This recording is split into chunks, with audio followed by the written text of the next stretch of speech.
by sweeping the Lakers and ending LA's hopes of a three-peat and close a chapter of Laker history. Is this the final game for Hall of Famer Phil Jackson? Hey, hey, baby, say the way you move, gonna make you sweat, gonna make you groove.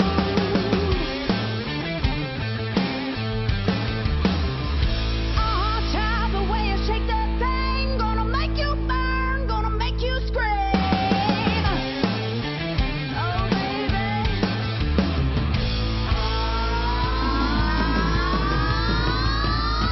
Hey, baby, whoa, baby, pretty baby, show me how you do it now.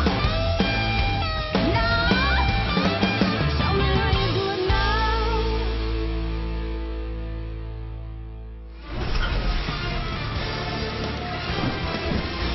We greet you on Mother's Day 2011 from Dallas, Texas, and the American Airlines Center. And it's Game 4 of the Western Conference semifinal, and a feel of history in the air as the Dallas Mavericks try to sweep the Los Angeles Lakers and close the curtain on the Hall of Fame head coaching career of Phil Jackson. Good afternoon, everybody, with Hall of Famer Hubie Brown and Heather Cox. I'm Mike Tirico. Hubie, the Mavericks are the team that has been poised. They are the team that has closed. Now they have a chance to close out the Lakers. Leading the way, Dirk Nowitzki, a Hall of Famer who might be playing his best ever basketball. Mike, and it's happening at both ends of the court. Sure, he's averaging 28 points, and he's shooting 56% from the field. But he's averaging 10 rebounds, and then he's 7 for 10 in threes, and on the line, 93%. Terrific numbers. The Los Angeles Lakers try to erase history. 98-0. That's the record for the teams that have been down 0-3 in a playoff series. But if anyone can do it, Phil Jackson, Kobe Bryant, and company can.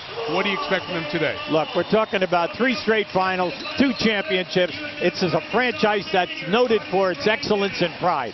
I expect a war in the paint and on the boards by their front court people. And then Kobe Bryant, throughout 15 years, the bigger the pressure of the game, the bigger the results. He leads off today's starting lineups, brought to you by Taco Bell, and Ron Artest is back in the Laker lineup after being suspended for Game 3. Derek Fisher, Andrew Bynum, and the struggling Pau Gasol along as well. And for the Mavericks, looking to be the first to the NBA Final Four, Deshaun Stevenson and Jason Kidd, Sean Marion and Tyson Chandler's defense up front, joining Dirk Nowitzki. For more on what might be the finale for Phil, here's Heather Cox. Mike, moments ago in the locker room, Phil Jackson asked his team to stay in the moment. He said, I expect you to play hard, but do so with less emotion. Yet even Jackson admitted that's difficult with all that's on the line. Phil said it started to get very personal last night when 4 of his 5 children flew in. They went to sushi and started reminiscing, sharing stories, and reflecting on all the memories. And the Lakers always draw a crowd, but today in pregame, an unprecedented amount of media. Mike, all signs that there is no doubt this isn't just any other Game 4 of a playoff series. It is indeed, Heather, and it's that sense here in Dallas. Hey, look, there's nothing like sweeping one of the best teams with one of the best coaches and one of the best players ever. So Mavericks history on the line here today as well, and we'll let you enjoy the tip here in Big D.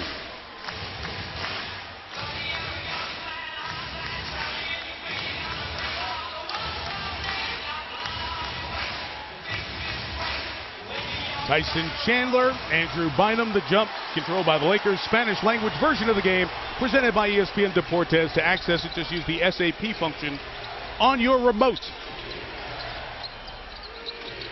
Let's see the facilitator meter for Kobe. Is he shooting or getting others involved? He's fouled right out of the gate by Deshaun Stevenson. Mike, as you look back over the 3 games, just remember that the Lakers are only scoring 89 points a game in this series. During the year, 101. So we're talking they're 12 points shy. Also the fact that they are struggling at the 3-point line. They're only shooting 19%. That has to change today also.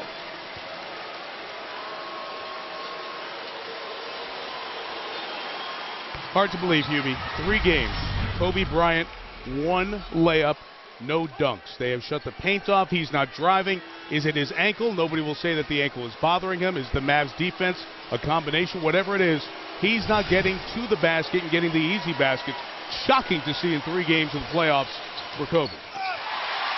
Well, I agree with you 100%, Mike. And it's also a fact that in the last quarter, they are averaging less than 20 points a quarter. Now that is, when you think of the firepower that they have, this is a major problem. Well, so is this. Kobe picks up his first foul for the forearm, defending Jason Kidd.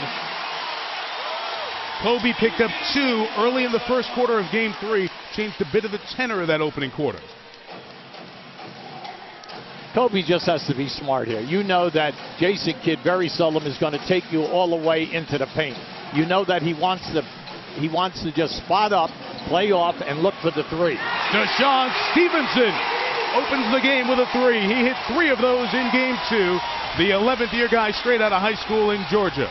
Well, you know that's his game, and that's what he's noted for. So the closeout has got to be strong and force him to dribble the ball. Chandler and Bynum tied up. Bynum went right down. There was no call. Here's Bryant working away from the lane. Knocks it down. Well, I like what he did there, mainly because he saw the double team coming from the opposite side, and he faded for that bank shot. Nowitzki. Derek Fisher on the rebound. Fisher struggling offensively in this series, has scored 21 points in 3 games. Well, the fast break hasn't been there, and also the second chance points. Gasol working inside with that very poor field goal percentage relative to the regular season. Sean Marion. Rebound Powell for Los Angeles. Well, we have seen that very seldom in the series. On the break, Dallas has just been outstanding. They can finish, and especially Marion. Kobe from the top is off the mark, rebounded by Marion. So Bryant involved early in the shooting here for LA. Jason Kidd for 3.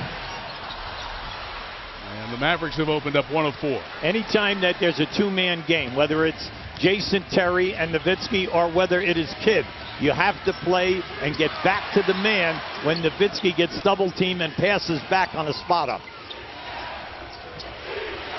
Ron Artest suspended Game 2 for the clothesline on J.J. Barea at the end of the game. He's off the mark. Yeah, I'd like to see the Lakers right now. Look, let's work the painted area. Come on. Why settle for these long jump shots with the time down? You know you have the advantage height-wise and then also on the board. So please, don't rely on the jumper. Chandler inside. Bynum picks up the foul. A lot of credit has got to go to the front court people of the Dallas team. And right here is one of them. Now, Tyson Chandler has been excellent, not only defensively, shot blocking and rebounding, but then also when Haywood comes in. Then you add Dirk Nowitzki to the mix, and you have 3 7-footers who are not only scoring the basketball when they get opportunities, shooting a high percentage, but also rebounding the ball. Stevenson shot a 3. Chandler with a 3-point play. And the Mavericks are up 3. 2.5 into Game 4. Lakers trying to force a Game 5. It would be in Los Angeles in a couple of nights. They come down to double Bynum, who was so good early on in Game 3. Bad spacing. He had 4 guys in one area. Fisher draws the contact. He's able to draw the foul against a disgruntled Sean Marion. Bynum has such an advantage here in this game when they throw into him, mainly because he's playing extremely well. He's shooting 57%. He's getting you 16 points a game. So when he throws the ball back out because he's not comfortable and he reposts, you've got to clear the area and let him step into the paint so that the pass can come back in. Instead, we just had a traffic jam there, negating a return pass. One more for Fisher. All the conversation about Phil Jackson today, but what a job Rick Carlisle has done. Played at a Final Four in Virginia, was part of the Celtics' '86 NBA championship team, has coached the Pistons and the Pacers to the Eastern Conference Championship. Chance here with a win in the next 4 games to take a 3rd different team to the conference finals. Well, come on, he's done a great job, Mike. 3 straight years, 50, 55, and 57 wins. But the big thing here, they don't care about the wins. They want to see you advance and get to the final. Marion short on the floater. And here's Kobe in the open floor for LA. Dallas has been very good getting back on defense throughout this series. Let's see Gasol. Boy, his confidence can use one to go, and he's 0 for 2 so far. Well, we're talking about a guy who's through the season always shoots 53 to 56%. He's struggling with only a 43% going for him in this classic. And struggling on this end as well, although Nowitzki misses the layup. He's missed his first 2 shots, and a slow start to this one. Bryant with his 2nd field goal. So 5 of the LA 7 for Kobe. I like the fact that Kobe is involved early. Also in the transition game, when they isolate him on the right side of the court, he's looking to go. And I like that he's looking to get into the paint, because that, if he can't score it, he's going to get an opportunity to get on the line. Oh, Stevenson just got away by knocking Fisher down. And somewhere Rasheed Wallace yells, "Ball don't lie." No foul, no three goes in, right?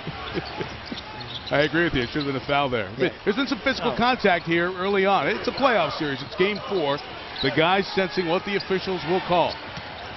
Bynum going to the basket on Chandler. Hubie, this is the best Andrew Bynum has looked, especially the 21 and 10 in game 3. Think of his age. Come on, the guy's not even 25 years old. The size is there. The weight is there. Plus the fact that he's injury-free. He's got great talent. Bynum, 23, made his debut 6 years ago. Another Dallas turnover, and back come the Lakers. Big thing with the Lakers now in a transition game, you can't miss the big guys when they run down and post up. Stevenson, the primary defense to start the game, as Kobe finds Gasol. Kobe was waiting for the shot to go up, and we have a 3 seconds with too much passing. Look at Kobe, very frustrated with the rest of the Lakers for their inability to get the quick shot up there. Well, there's a situation, Mike, where you go one-on-one from the left side of the floor.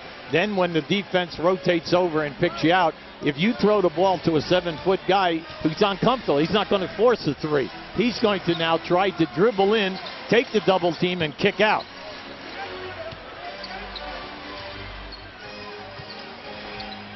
One future Hall of Famer to another, Kid Nowitzki.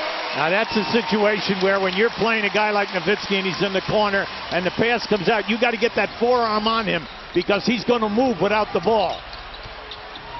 Kobe aggressive with the offense, 4th shot, 7th point, and LA's up 3. Mike, he can get that anytime he wants. Now we know that Jason Kidd's an excellent defender. He's been on the all-defensive team 9 times. The big thing, though, is Kobe's bigger, and he just shoots over the top of him in the paint. They call a flop on Gasol, and Nowitzki has his first field goal of the afternoon. Dirk Nowitzki, who has Hubie scored 28, 24, and 32 in the first 3 games of this series. Well, you're not going to get that call, not when a guy is on fire the way that Nowitzki has been throughout the first 3 games. Kobe got trapped in the air. Marion working on Fisher. I like Marion's game. I mean, he's reinvented himself. That's a word by Rick Carlisle. He's a true small forward. He's defending. He's rebounding the ball for him, giving him great stats on the glass. But then he fills the lane. So he'll take on 1-on-2 on the break in the paint. 5 to shoot. Artest will put up a 3. For offense, last few minutes in the half court for the Lakers. Kidd, here comes Marion busting down the lane. Well, you got to pay attention, Mike. You got to pay attention to this guy. He fills the lane. So Ron Artest, you can't go to sleep now in the backcourt. You've got to change ends and get down the floor and match up.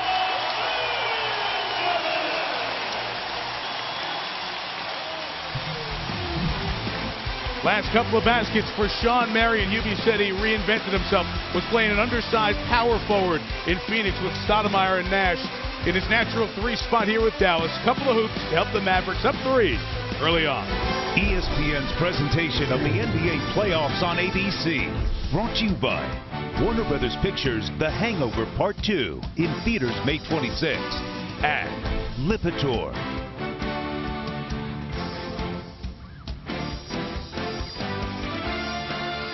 With the Lakers, as you look at the resume, no one has a better winning percentage regular season, more playoff wins, conference titles, or championships. And we talked to Phil a short time ago about the emotions coming into this game today. Well, it's very exciting to be in a game like this in a lot of ways because it looms so large if a team is defeated. To go out in a situation like this as a coach is really difficult, and to go out with a team that's trying to three-peat is also very difficult for these players.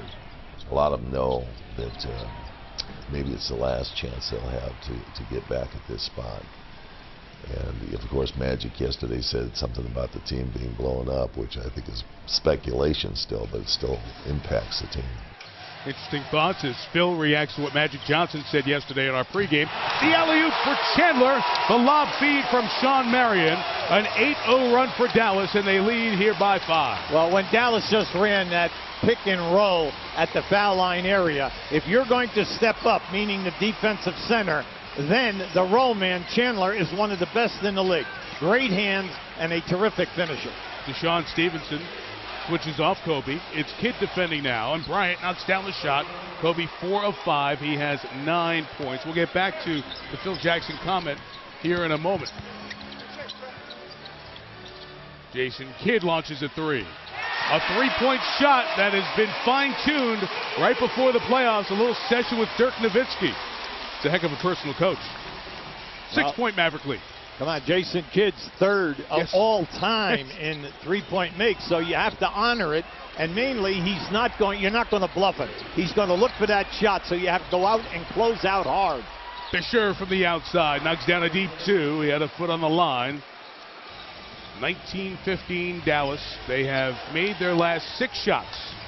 Well, we told you now, the main problem in this series has been the lack of conversion of the three-point game by the Lakers. They're only shooting 19%. Marion, no, and a good job by Bynum on the glass for the rebound. Now you say, well, what's 19%? Well, they're attempting 17 a game, only making 3. And at the other end, Dallas has made 29 threes. Stevenson hurt his foot as he went down there, but able to get up after the missed shot. He was grabbing at his left foot when he hit the deck. We'll keep an eye on Deshaun. Rebound Bryant for LA. See, the Lakers, they don't bust out. Not this first unit. It's big and it's rather slow on guys up front. Kobe able to get to the spot again, Hubie, and there's a lot of that. Rick Carlisle is going to stop it here. Bryant's taken 6 of their 14 shots. And that's what we're talking about. Anytime that he's gotten into the painted area, he's scored. And he just elevates right up over the top of Jason Kidd. There's nothing he can do about that. 11 points for Bryant here in the first quarter. The Braves on Sunday Night Baseball over on ESPN, and then tomorrow night Josh Beckett goes for the Red Sox against the Twins. Sunday at Monday Night Baseball on ESPN. We're back here in Dallas and taking a look at today's Quest for the Ring, brought to you by the new release Green Lantern. All the other series are 2-1. Oklahoma City on the road, trying to even that series on Monday over here in the West. Meantime, Boston getting that big game 3, and Chicago trying to go up 3-1 against Atlanta. TNT has all those game 4s coming up. Hubie, we heard the comments from Phil Jackson about the emotion of the day and just the comments that Magic made in the studio, and I understand Magic's point. Look, when Magic speaks about the Lakers, it holds a ton of weight. It'll be very interesting to see how the Lakers play today for the moment, or are they affected by the finality that could come if they don't win here today and get closed out. Well, I think that Phil Jackson hit it right on the head by saying that he was surprised by the comment, mainly because I know myself as a coach, when you're coaching in a situation like this, you're down 0-3, your team you're noted, like we said, excellence, great pride. He has everything backed up. He's been in 13 championships with 11 rings. He's not thinking that this is going to be the last game. He's thinking that they're going to win, 3 in a row, force a game 7, so that they're going to continue to move on. So is everybody in that situation. And Magic was just speaking to the larger picture of what's going to happen going forward with the Lakers. Let's assume they don't reset history. And what is the course? And I thought Magic's point was also interesting as he got into the conversation and kind of alluded to it today. The bickering, the back and forth. We've seen it with Pau Gasol and Bynum in this series. Lakers need a togetherness effort. It's been very un-Laker-like to see this bickering outwardly the last couple of games. I agree with that, and that's the coaching staff has to take care of that. Right. All right, and they have to take care of that behind closed doors. All right, that's number 1. Number 2, you can talk about blowing up teams, etc., because the main players here for the Lakers are all under contract for a number of years. Then it comes down to, well, what are you getting in return for what you supposedly want to move, if it ever came to that? I don't want to think about it. I just want to think about game 4 if I'm coaching this game. And that's what they're thinking about. Jason Terry off the bench, knocks down the 3, and this has been a huge story in the series. The bench of the Mavericks, J.J. Barea, who's in, Jason Terry, Peja Stojakovic. At different times in the series, they've been difference makers. Mike, there are two games that have been extremely close. Right now, Dallas is in a 2-3 zone. But the 3 ball has been a major difference. 29-10 in favor of Dallas in makes of the 3 ball. That's so many extra points. It's 3-0 today. It's 4-0 today behind the line. Peja Stojakovic a 3. Now in game 3 in that fourth quarter, we talked about Dirk Nowitzki getting 9 points, but Stojakovic came in, knocked in 3 threes, and had 11 points of the 32. Dirk's over here on Kobe. Kobe wanted the ball. Odom didn't get it to him.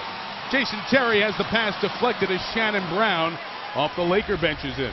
Now, the bench play, as we know, has been dominant by the bench of the Dallas team. And they sit in that 2-3 zone. You have got to prove that you can get the ball into the paint, hurt them in the paint, and on second shots. Good offensive rebound by Gasol, and Bryant, who spent the last 2 trips begging for the ball, missed the 3 but got the second chance because of the work of Gasol. Yeah, because of the 2-3 zone, Mike, you can't settle with a lot of time on the shot clock for the long jump shots. You've proven in this series that you're struggling, all right, with the deep ball. So consequently, you've got to work the paint, and then all of a sudden things will open up for you for that 18-foot game. Chandler inside, looking for the foul, doesn't get it.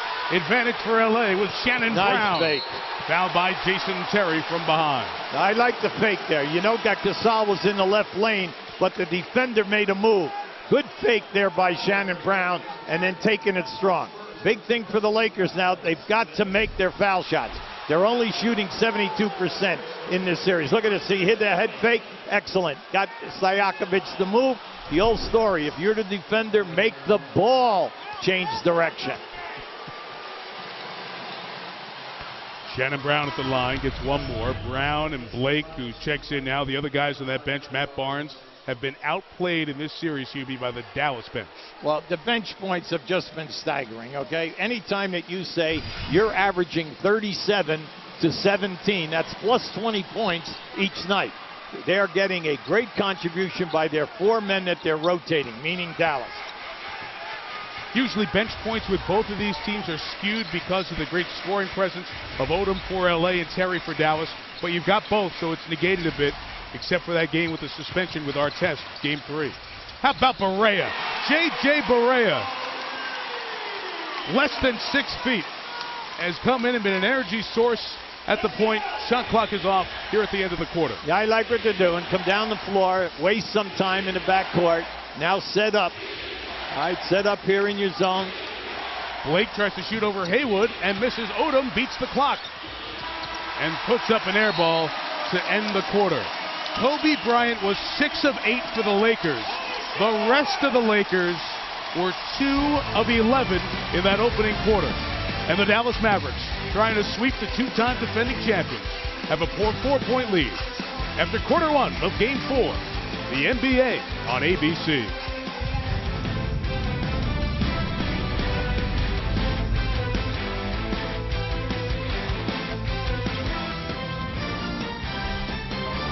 Welcome back to Dallas, where the Mavs have a 4-point lead. Phil, in game 3, Kobe had 1 layup, 1 free throw. Already much more aggressive. What did you tell him you need from him today?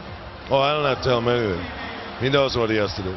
Moments ago, you had a heart-to-heart with Lamar Odom. Looks like you guys were quite animated. What is your message to Lamar?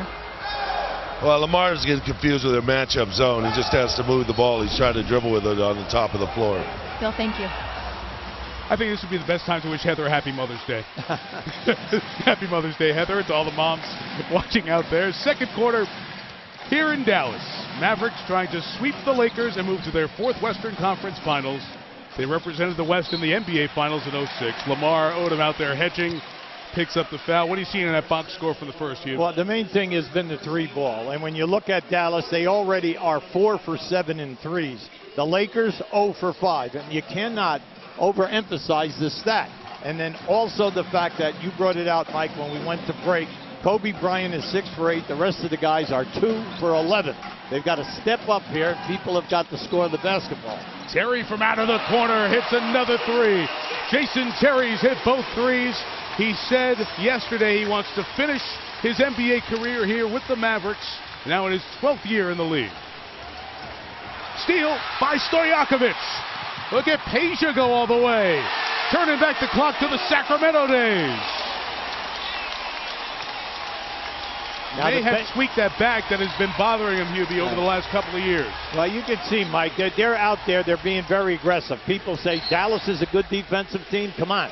They're holding the Lakers, who average 101 a game, to 89 points in this series. Now, that's the second steal on that side of the floor. And Peja, once he gets out in the open court, now you can see he's holding on to his back right there. Maybe a strain as he switched hands to lay it up with his right hand. And Hubie, he looked over at the bench, and Rick Carlisle looked at him, and he told Rick during that replay, I'm okay. So he's going to hang in there for that. And Odom, who has struggled the last couple of minutes, comes out. Gasol right back in for the Lakers. Kobe on the bench. Now, see right there, they showed you 2-3 zone, but they went through with the cutters. And you, as a team, have got to run your offense. And Phil Jackson, that's what he said to Odom. Stop trying to dribble the basketball and run what we told you to run. Stay in the triangle if that's how you're going to attack the zone or the matchup man-to-man. The officials communicating to Rick Carlisle that they had the foul before travel. There was a travel, but the foul came first, and that's why Bynum is at the line. The foul on Stojakovic. Remind you, this series is going to continue, if necessary, in Los Angeles on Tuesday on TNT. Then Thursday we'll have a Game 6 if they come back here on ESPN, and Game 7 would be a week from today on ABC. And a lot of people with the Lakers say, hey, if the Lakers can get this game, and they've had a fourth quarter lead in Games 1 and Game 3, but have closed poorly, if they can win this game, they certainly can win Game 5 in L.A., and then the pressure would be on the Mavericks in Game 6 here on Thursday night. Right, Mike. Now, that's great. That's great logic, and you're absolutely right. But they have got to close down this three-point game here because the three-point ball is giving Dallas a ton of confidence, and their spacing has been excellent. He's on the sideline. Terry able to chase. 5 to shoot. Bynum's chasing Barea. Brendan Haywood couldn't catch, and they turn it over. Kobe came in at that last whistle. He's on the wing for the Lakers. Feed to Bynum. Puts it in. Go feed him. Why not? 6 points for Andrew. Yeah, this is what we're looking for. We're looking for the transition game and then look inside first. Bryant fell down. Peja finds Dirk. Now, good move. See, that's patience. That's an established scorer who just had that shot. If he went up, it could have potentially, it might have been blocked. But instead, he gave the hesitation, waited for the man to go up and come down, and then he scores in your face. Jason Terry has Kobe this time down. Kobe's off. Brendan Haywood, who does not have the stats to show, but has been a good presence in this series. Mike, the thing which is surprising here is the lack of offensive rebounding by the Los Angeles Lakers. How about Terry again? The flaps are down. The Jets 3 for 3 from 3. This second unit, they give you a headache. Okay, there's no doubt about it. They play good defense. They give you the matchup zone. Sometimes they're man, sometimes they're playing zone. Then they're excellent in the open floor. 3 guys are excellent three-point shooters. It is astonishing. 6 3-pointers to none. Plus 18 shooting the 3. The Dallas Mavericks repeating the script of the first 3 games. Trying to knock out the 2-time defending champs. Largest lead of the game belongs to the Mavs by 10. ESPN's presentation of the NBA playoffs on ABC. Brought to you by McDonald's. I'm loving it. People that are not as fortunate. You know, the world is just really big, and there's a lot of people, and they're in need of help. They're in need of people that care about them. That's why you have to be proactive and make sure you make a difference. To me, it's really special to be in that position. Well, it's not a good position for the Lakers right now. While we were gone in break, and Stewart's update, they have not sat down here in Dallas. Rick Carlisle implored the fans here to be as loud as the Portland fans were in the first round series. Were they ever the other night? And they're holding court here on Mother's Day. Steve Blake, a 3. Knocks it down, so that's a big hit off the bench, which hasn't done anything so far, Hubie, for L.A. Well, you got to look at it this way, Mike. Come on. That's the first field goal for the bench. They're now 1 for 3. They haven't had as many opportunities as the Dallas bench. Stojakovic and then Terry have 4 threes between them. Barea again knocks it down. J.J. Barea, undrafted, all 5 years here with the Mavericks out of Northeastern, born in Puerto Rico. Okay, there you go. See, they faked going through that time, and they came right back in and matched up. Gasol aggressively at Nowitzki, not even close. And Gasol continues his struggles, 0 of 3. How about 4 for 4 for Jason Terry from 3? Oh, my. Oh, my. This second unit is 8 for 9 from the floor. Wow. And they have 5 threes. Phil Jackson taking another timeout.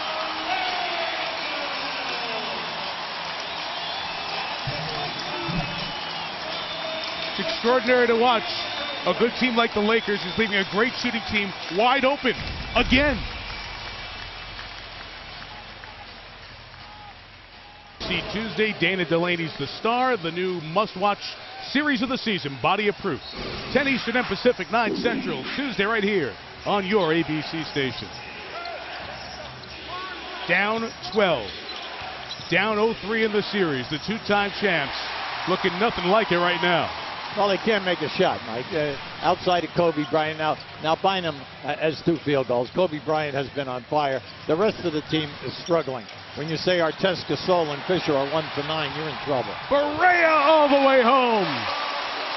And again, the second unit having a huge impact. And you want to say second unit for the Lakers, they're back with their starting 5 here now out of that last timeout.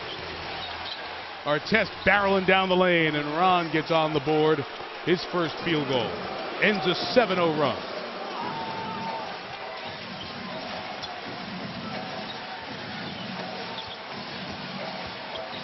Barea will keep his dribble. He'll get down in there, and then he'll pick out exactly what he wants.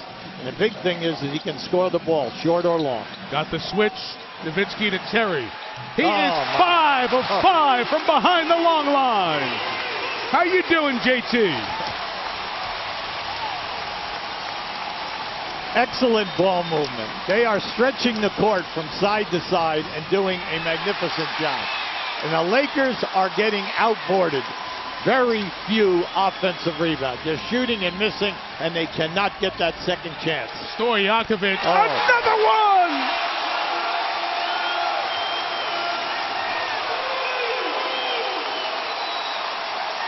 Timeout, LA.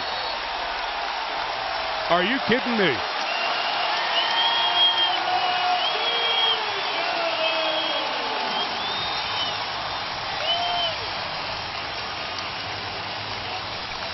The Lakers have made 11 three-pointers in the series. The Mavericks have made 9 three-pointers in the first 17 and a half minutes of Game 4. Astonishing. The two-time defending champs in an 18-point hole facing elimination. As the Lakers are just getting destroyed behind the line, Hubie. Mike, just watch how they're taking advantage of the width of the court. Everything is drive into the middle, kick the ball to the corners. Now, Terry and Stojakovic have come in and made 7 out of 7 threes. But the penetration and then the kick and the ball movement around the perimeter has just been beautiful to watch. Then, when you say Stojakovic, Terry, and Barea, they have 29 points here. They're 11 for 12, and we still have 6 minutes to go in the second quarter. Kobe, they want the foul as he got Barea in the face. Kobe gets the hoop. Bryant, 7 field goals. He has 15 of the LA 34. Now this has to come down to, come on, you've got to play your man. You cannot continue to get beat off a one-on-one or around the pick and roll at the top of the circle.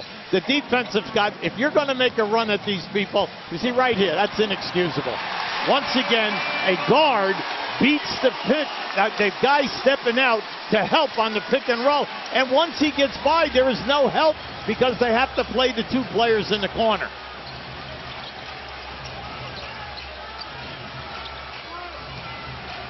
Andrew Bynum climbs across the lane. No travel, no basket.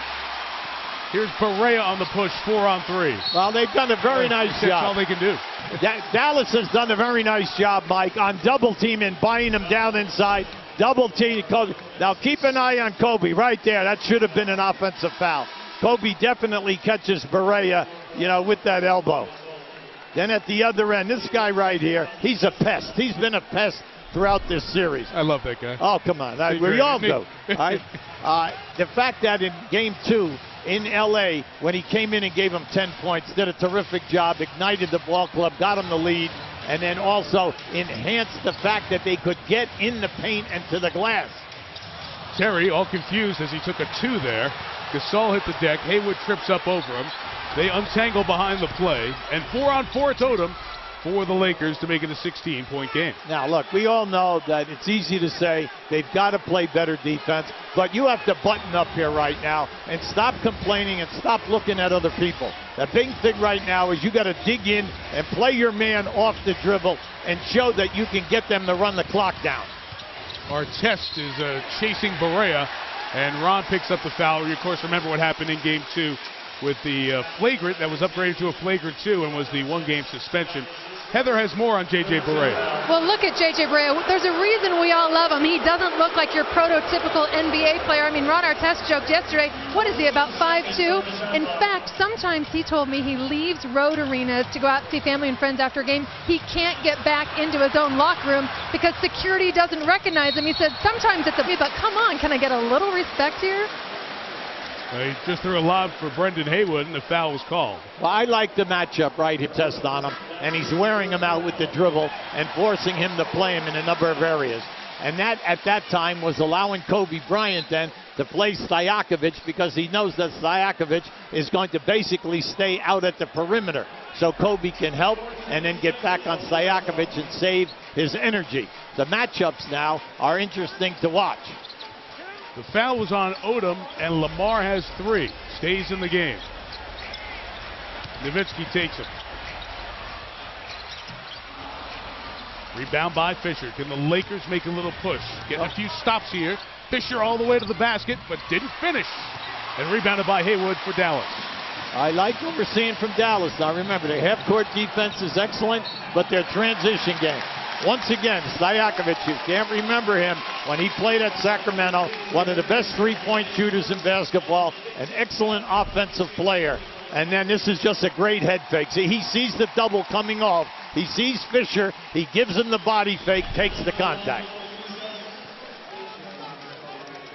Lakers over the limit. Dallas just 2 team fouls. QB, you talked about those 7 years in Sacramento, and Stojakovic scored 20-plus in 4 of those years. 3-time All-Star, and the 3-pointers made behind Ray Allen and Reggie Miller. You have Jason Kidd, as we said before, and Peja. A great player in his country and for Yugoslavia, and then also the fact that he is, for Sacramento, an outstanding player. Now, they have taken a chance on him because we knew that he has had a bad back. But since he has come here, he has started 13 games. They like what they have seen down the stretch, and they have confidence in him because he is a great offensive player. Now, this stat is staggering. As he takes this foul shot, the Dallas bench has 31 points. The Lakers starters have 29. Jason Terry, 15 of those 31. Barea over there. We have a whistle here with Jason Phillips after the free throw. I don't know if a delay of game was called, but it'll be Laker ball as they inbounded up 17. There are those startling numbers. If you like basketball where you see good movement, you're seeing it today from Dallas. They are playing the width of the court, which is 50 feet, and they're forcing the Lakers to play the entire area. At the other end of the floor, the Laker movement is stagnant, and anytime they throw into the post, it's easy for Dallas to double the post, and that's why we've had limited scores. Kobe short on the 3 and out of bounds. It'll belong to the Mavs, and that's some one-on-one basketball there. And now LA will extend its defense. You hit it right on the head, Mike. It's one-on-one play, shoot and miss, no second shot. Here comes Dallas in transition. Lakers have just 4 assists in the first 20 minutes of this game. Jason Terry finally misses after he hit his first 5 3-pointers, 4 of them coming here in the second quarter. NBA playoff record, by the way, for threes in a quarter, 6. Antoine Walker of the Celtics in 2002. And finally, There you Gasol's go. able to hit one after missing his first 3 shots. Well, I like what Kobe did. Kobe was double-teamed hard on the left-hand side, and then what did he do? He threw the diagonal pass across court to force the defense to shift and move. And then once the defense moves, the pass goes right down into Gasol. The old story. It's not the first pass, it's the second pass out of the trap. Never in the NBA, but the Mavericks wanted to hear none of it when we asked them about it yesterday. But we got to find a way to protect home and win this 4th game. You're talking about 2-time defending champs. You can't never count them out, especially the group that they have with, you know, Kobe, Gasol, Bynum, and Lamar. I mean, these guys, there's no quit, and they have the best coach in the league. They're the champions. Until we knock them off, they're the champions. And you got to always respect the champions. And Hubie, everywhere we went around Dallas last night, this morning, people are questioning, well, do you think the Lakers can come back? Most times in a city when it's 3-0, people are making their plans for the parade or the next round. Not here because of the history of the Mavericks and their failures in the past and the Lakers' presence as 2-time defending champs. Well, they deserve that respect. Anytime that you say you're in the finals 3 times back-to-back, you know, that's difficult to do, and then you get the 2 rings. The big thing for them right now is, come on, you got to chip away. Oh boy, what can I tell you?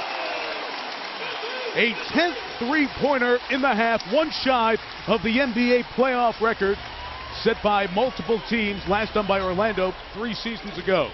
For all you guys who love ball movement, that was their, think about this now, they have 22 field goals, they have 17 assists, great ball movement. The Lakers have 5 assists in this game. Bynum can't even convert on a short one. Good defense. Jason Terry. Well, they're playing tight, Mike. Everybody's playing tight here right now, you know, for the Lakers. The other guys are just playing like it's a scrimmage. Terry working inside. It's going to go the other way. Scott Foster's got a foul on Terry. His second. Remember to tell you about this second unit now. They have just been doing a fantastic job. Peja now is 3 for 3 in threes.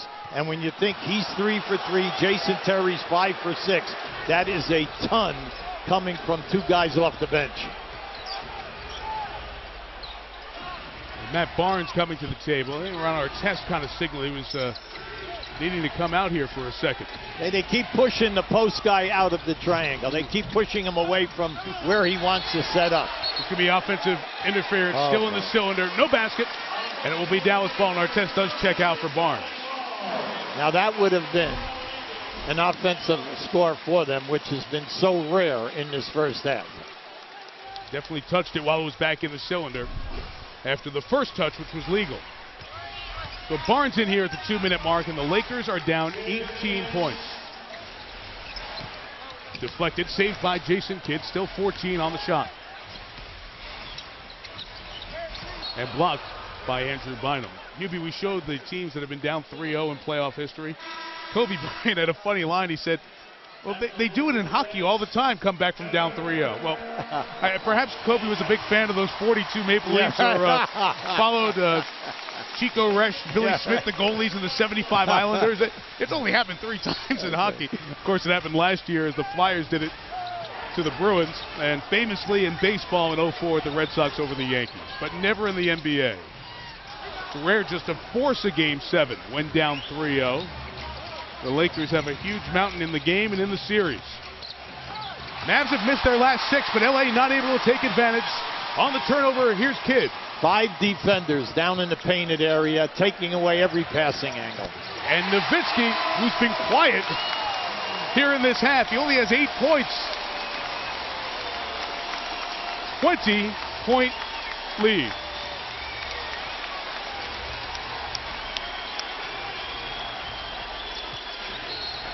Kobe, Jason Kidd was grabbing his shirt. The foul's called. Now this is just a great block right there by Jason Kidd. At the other end of the floor, good ball movement once again. I'm really impressed here today. Dallas is moving the ball beautifully. They're getting the ball to their hot people. Dirk Nowitzki is not going to overplay or force himself into this game. He's going to keep rotating the ball for everyone else to get their shots. And you have to love that second unit. The hard double on Kobe, ending up with a turnover. And here's Terry, 22. And why not that hard double on Kobe? He has as many field goals as the rest of the Lakers. Kobe has 7, the rest of the team has 7. Well, anytime Kobe gets into the painted area since the first 5 or 6 minutes of this game, you're seeing 5 white shirts down in there protecting. They don't care if they throw the ball out, mainly because the Lakers have struggled with the 3 ball, and their outside shooting, if it's not a 3, is at low percentage.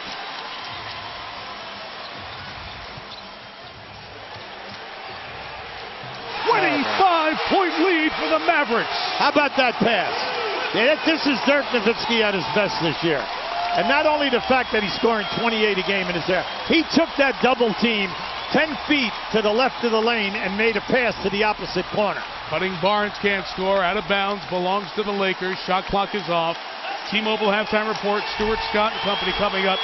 They're going to be talking about this NBA playoff record-tying 11 three-point performance by the Mavericks in this first half. Phil Jackson unhappy with Scott Foster trying to get a sub in. It was not whistled back in. Bryant working inside, loses it. Jason Kidd has it. It is 4-on-1. And Derek Fisher breaks it up. Yeah, bad pass. And the foul by Kidd is 3rd. So Jason Kidd picked up his 3rd with 3.3 to go. And it's going to give LA a couple of free throws as well. You know, as you look at this, Mike, it's just overwhelming. It's disappointing.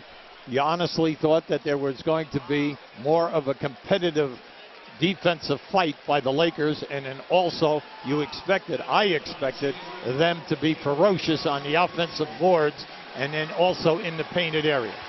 Give Dallas a ton of credit. Their game plan of the 2-3 zone, the 2-3 matchup, playing players going through, definitely causing confusion in the Laker attack. And then anytime the ball goes down below the foul line area, double and triple teaming. Jason Kidd heading back to the locker room. 3 fouls here, 3.3 to go. One more for Fisher at the line. Gasol can't put it back in. That's the story of the series. Halftime. Nope, 4/10 yet. 4/10 left. Jason Phillips coming over. I don't know if we had a clock issue there, if it didn't start quickly enough or not. You can make a catch and shoot here now. Jason Phillips working the game with Ronnie Garrettson, Scott Foster. And all the officials made sure they made a point. They wanted to send a special wish to Joey Crawford, his wife Mary, who's back home after treatment. She's suffering from breast cancer again, and we all echo the officials' thoughts and wishes for Joey and Mary. So we have to check here to adjust the clock with 4/10 of a second left. I thought you made a very good point here, Hubie, as Jason Terry comes out with 20 first half points. Just incredible, the defensive effort for the Lakers, the number of open three-point shots in this first half. Yeah, a great ball movement, Mike. I can't underline that enough. And I like what Rick Carlisle just did. He gave an opportunity here with a pause in play for the people to acknowledge the incredible contribution by Jason Terry and Peja Stojakovic in this first half. And when we came on, and if you have not been following the series, and we made the statement that the Lakers were only averaging 89 points, right, you probably said, I don't believe that. Well, it's 101 during the season, 89, and then you look at the clock right now, and at halftime, you only have 39. So you can understand why. Because a very underrated team this year, defensively, with the addition of Chandler and also other players, and then Marion coming into that starting lineup. They've had excellent defense, and then that second unit has been a pest. They not only score the ball, they turn you over, they get out on the fast break, and they play together as a team. Very nice. And Blake and Barnes, the guys who've done it with the second unit, Shannon Brown for LA, just have not been as good as they were in the regular season. Well, as they continue to adjust the clock, let me remind you that on ABC, All new Wednesday, it's Happy Endings at 10 Eastern and Pacific, 9 Central, one of the bright new comedies. And actually on Wednesdays you get 2 original editions of Happy Endings. So tune in for that Wednesday, 10 Eastern and Pacific, 9 Central, here on ABC. And they continue to try to iron out here these last 4-10 seconds. QB, the guys are going to talk about Rajon Rondo in the studio, I believe, in the East in halftime. That was unbelievable last night, what he did. Very courageous. You do not see that very often in professional basketball, mainly because the injury could have been extremely serious. Now, the doctors in the trainer had to give him an okay to do that. But then the fact that he wanted that. Yes. He wanted to lead his team. Here it is. And there it is right there. It was hard to watch. I talked to someone who's an elite orthopedist in the country, and she was explaining to me that when you see this, an injury like this, it all has to do with the ligament damage in the elbow. And not a lot of ligament damage makes a possible comeback like we saw, and a comeback that has brought up the mind of 41 years ago today when Willis Reed came out for the Knicks and hit a couple of field goals in game. Of course, different world. It was against the Lakers. It was Game 7 of the NBA Finals. Reed hit the 2 shots, then didn't play the rest of the way. And Walt Frazier had one of the great games in NBA history with 36 points, nearly a triple-double, as the Knicks won Game 7. Look, you and I have done a ton of playoff games through the years, but the Dallas bench, I've never seen this. 40 points. 40 points, and they've shot 79%. That is staggering. Well, they looked at the replay. They determined more time should have run off. So it is halftime, and Jason Terry had 20 standing by with Heather. Mike, thanks so much. Jason, where are the holes that you're seeing in the Laker defense that allows you to have so much success from the three-point line? Well, all series long, we've been able to penetrate their bigs, get deep, suck the D in, and then we got spot-up shooters. You got 3 of the most prolific three-point shooters in the history of the game out there. How important is it for you guys to wrap this thing up here at home today? Very important. That's why we came out determined, focused, executing our game plan to a T, and then we got to seal the deal. You can't do it for 2 halves. You got to do it for all 48 minutes. All 4 quarters. Thanks, Jet. Mike? Heather, thank you. The T-Mobile halftime report. We got Michael, Stewart, JB, and Magic Johnson. Can't wait to hear what the guys have to say about the first half. Get the kids, count along with us. 11 three-pointers by the Dallas Mavericks in the first half, joining the Rockets, the Knicks, the Celtics, the Mavericks who did it in 2003 to Sacramento and Stojakovic, ironically, Golden State, and the Orlando Magic 3 years ago. The only teams to hit 11 three-pointers in a half of a playoff game. It's the reason that the Mavs are 24 minutes away from sweeping the 2-time defending champion Lakers.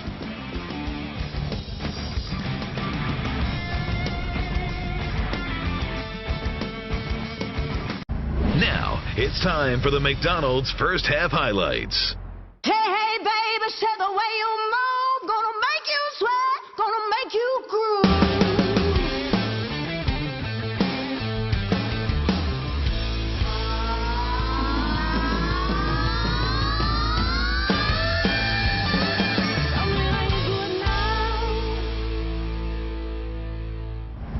That was today's McDonald's first half highlights.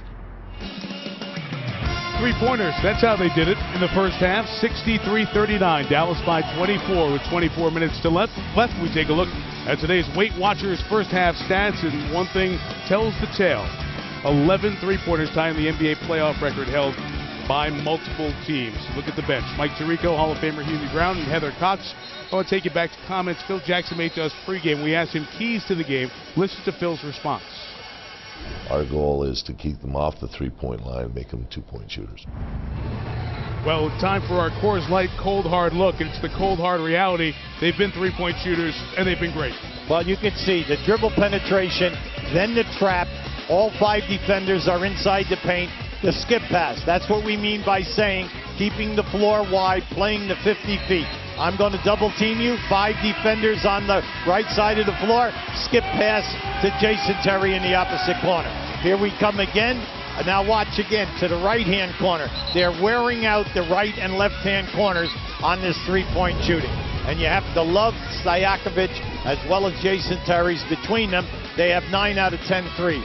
Now this group, Stojakovic, Terry, and Barea, have 40 points off the bench. Dirk Nowitzki playing possum. Now look at the other end. Kobe Bryant has done what he needed. He's playing big, but Bynum, Fisher, and Gasol struggling. 4 for 16. Heather Cox. Mike, no one in the locker room got up and made an impassioned speech. It was very quiet and all about X's and O's and, of course, how to improve the three-point defense. They talked about remembering their coverages. They said they've got too many men chasing the ball handler that's stretching out the court and getting the Lakers out of position. Then they finished with, let's take baby steps, cut the lead one possession at a time. Remember, you can't get it done all at once. Mike? Might have been the last time Phil Jackson addresses a team in the locker room, as Phil has talked about this being his last season. Kidd misses the three, and we have the loose ball foul inside on Gasol. At the beginning of the game, we made a statement, and I said, I honestly thought we would see a war in the painted area and then on the boards. We have not seen that at all from the Lakers. They only have 5 offensive rebounds for a total of 2 points, and they're shooting and struggling at 37%. But now, if you're not going to rebound your defensive board, I mean, you cannot possibly make a run. 2 on Gasol as he tried to tie up Nowitzki. Hubie, that happened in the first half without Nowitzki going nuts. He only had 8 points, and this is a guy who has dominated this series in stretches. He read all of the double teams perfectly and passed the basketball. And that's all you've heard from all of their players and coaches in games 1, 2, and 3. Sure, he's scoring the ball, but he's taking the double teams and he's finding all the right people with passes. Just did there, and Jason Kidd from the top, short on the three. He's missed his first 2 threes here in the third quarter. And Kobe Bryant, 7 of 13 in that first half, 15 points. The one Laker who did bring it out of the locker room to start. Artest from the top. It's his second field goal. Well, this is what you'd like to see. You know, coaches never give up on a game. They give short-term goals by minutes, and then they say, let's get it to this spot, to that spot. All right, the key right now, you've gotten them to miss 3 straight shots. Hold them to 1 shot, get out in your transition game, take high percentage shots, and get it down little by little and work the clock. Trap Kobe, get out of his hands, rotate it to Bynum inside. It's a pre-shot foul on Dallas. So Sean Stevenson will be whistled for his third. Hubie, I remember back, I think it was the 2003 season, Dallas blew a huge lead in LA. In the fourth quarter, they were up over 20 points. So we've seen it happen before. Maverick fans know all about having a lead, looking like everything was set and things falling apart. So there's a keen awareness of what still could happen. Bynum short, Gasol inside. Down to the corner, it's Fisher who missed the three. And we chiefly, and you were there, you called the game. Finals 2006, right. Up 2-0, up 13 with 6:33 left in the fourth quarter. Wade gets aggressive, gets to the line a lot. Lose game 3, lose the series in 6. Yeah, now I'm Rick Carlisle. Hey, Mike, only 2 guys are still on that team, right? That's right. No, absolutely. All right, Jason, Terry, and Dirk, and they're having some pretty good games here. Hey, Nowitzki knocks down the shot. We just recorded history. We're not forecasting. You know, we need absolutely. Look, you never want to give up because we've all seen games at playoff time. Forget about the regular season, even in playoff time. But you have to do it defensively. You have to hold the club to 1 shot and then shoot a high percentage at the other end. Stevenson hit a 3 in the first half, misses 1 here. And then, Hubie, you think about Memphis yesterday, what they did in Oklahoma City in their fourth quarter comeback. And this group right here, as Nowitzki and Marion combine, and the Mavericks will pick up a foul on Marion. This group right here, the Portland series, when they were up 13 and up 23, and Brandon Roy had that unbelievable quarter in the fourth to get that game on Portland's side. And the Dallas team has talked about how that galvanized this group. I mentioned 13. There were 13 minutes left in the game. It was a 23-point lead for the Mavericks. And then it fell apart quickly. They did not score in the fourth quarter. But since that loss in Portland in Game 4, knotting that series, they've been on a roll. Yes, they haven't lost it. They played extremely well, and that's what they talk about. They say that was one of the major turning points for them to believe in themselves. They had a great record.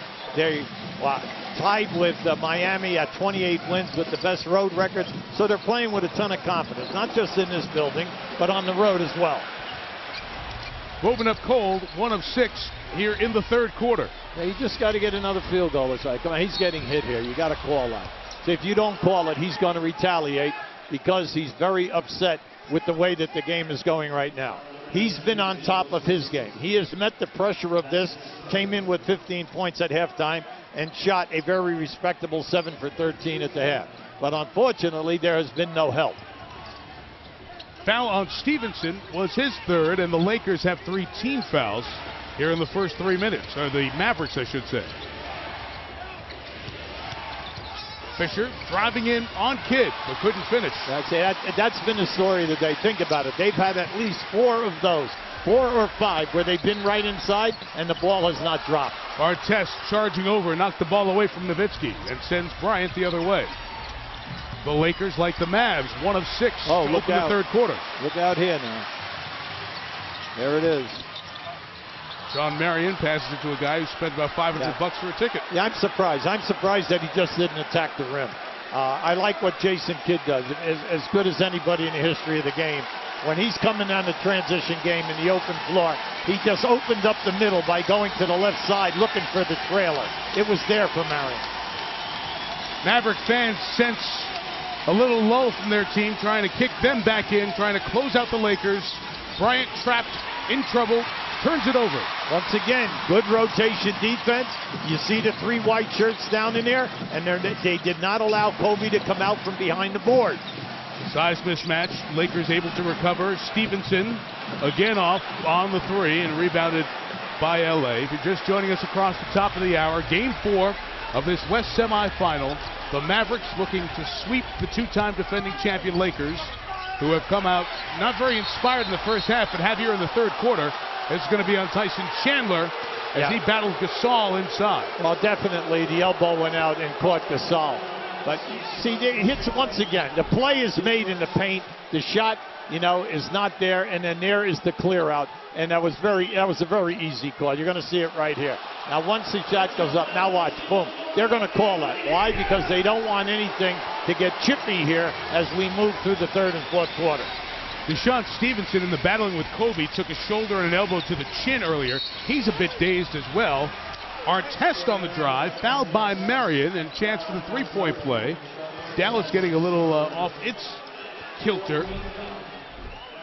Marion has 3 fouls. I like this about Artest. In this third quarter now, Artest has come out here saying, anytime I get an opportunity, I'm going to attack the rim, I'm going to get in the painted area.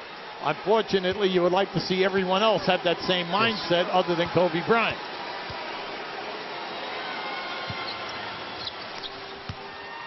Artest knocks down the free throw. It's under 20, 19 with 7:44 to go here in the third. And Peja Stojakovic is going to come up off the bench for Rick Carlisle, as Artest has scored 7 here in the third. All the Laker points. Now, we just had a very hard baseline screen. Yep. And you can see Stevenson takes out the foul with a very tough screen. And he's got the foul. That's right. And you're not going to get the... I told you now, the officials are not going to allow anything to get out of hand here. Now just watch this hard foul on the baseline as he comes across. See, he stepped out, he catches him with the forearm, and then moved him out of there, and the referee was right there, Jason Phillips. It's 6 fouls on Dallas to start this quarter, 2 of them offensive, so their team foul total is at 4. Well, when you want to come back, that's always an aid. That's it. Kobe posting Kidd, wanted the foul, didn't get it, and behind the play we get a foul called as Artest held Jason Kidd. Kobe complaining to Scott Foster that he should have had a foul when Kidd grabbed him a moment ago. Yeah, he's upset about that. It's the old story in post play. When you're being played physically, when the pass comes in, you got to step and meet the ball. You just can't stay anchored, because that guy, even though he's got maybe a piece of your shirt or that, he's got the advantage. Fisher with the steal along the sideline. Artest got trapped for the dunk, and now we get the whistle and a foul on Artest. He got caught between the layup and the dunk, couldn't time his steps, and pick up his 3rd foul. Now that's the kind of game it's been. That's at least the 5th opportunity for a layup here. Now, if you can't get up because you got an injury or your legs are tired, you got to lay it up off the board because you're trying to come back. If you would have made that, you're only down 17. You're making a big advancement here.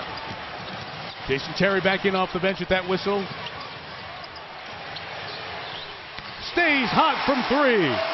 Jason Terry, his 7th 3-pointer of this game.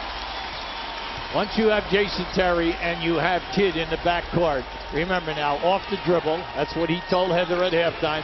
We know we can get by them, and then we just kick out for the three. They double Kobe. Artest no. Nowitzki rebounds Dallas. Right back to 22.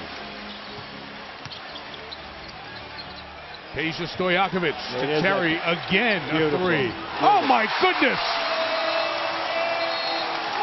That was great ball movement. Not only did Jason Terry, behind the backboard, make the pass out. Once that pass went out, he continued right to the left corner, and then the pass was made. This is just an easy play for them. Slow rotation. Now keep an eye on Jason Terry as he passes out. There's the rotation. I give it right back up. Knock it home, big fella. Near record performance for Jason Terry today. 9 made in a game as we take a look at today's Cooler Talk, brought to you by Gatorade. Rex Chapman, Vince Carter, and Ray Allen might soon have company as Jason Terry is now the 11th man to make exactly 8 3-pointers in a playoff game. Well, anytime that the double team comes from the Lakers, you'll see the pass out.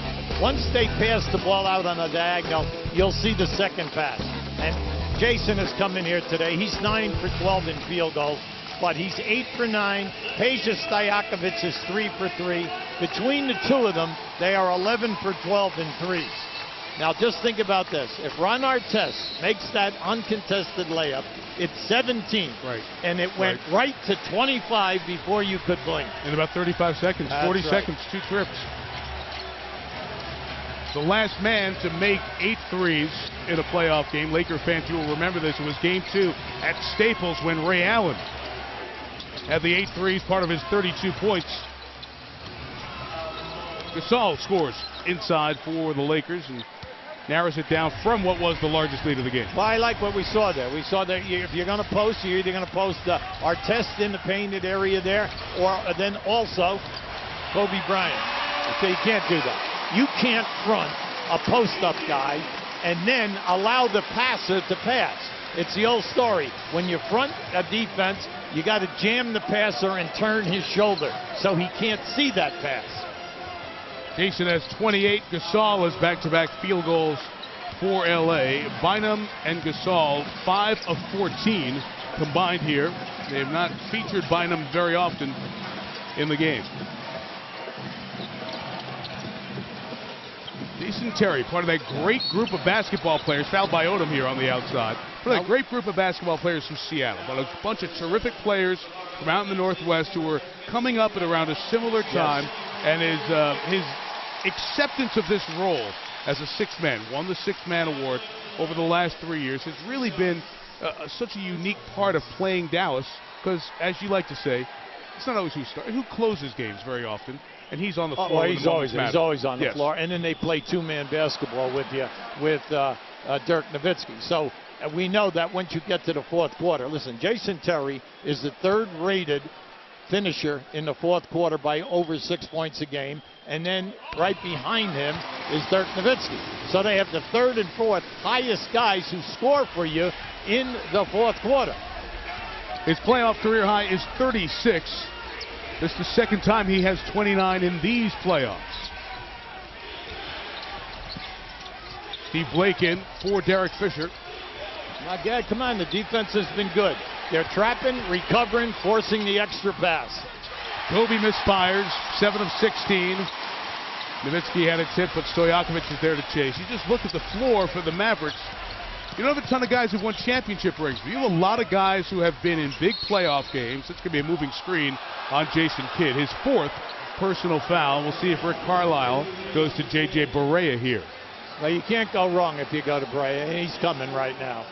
When you look at what they have done, it's just been spectacular. When you talk about Stojakovic, Terry, and Barea, at one time here, they were 15 for 19 from the floor.